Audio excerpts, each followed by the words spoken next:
بسم الله الرحمن الرحیم.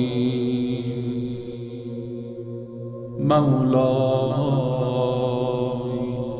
فضلك لا يخفى و نورك لا يطفى.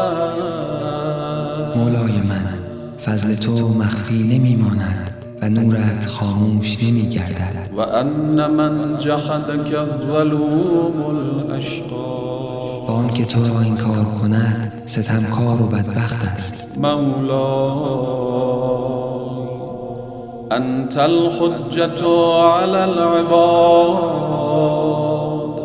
والهادي الى الرشاد والعدة للمعاد. مولای من، تو حجت بر بندگانی و راهنمای به سوی راه راستی و ذخیره روز معادی. مولاي لقد رفع الله في الأولى منزلتك وأعلى في الآخرة درجتك.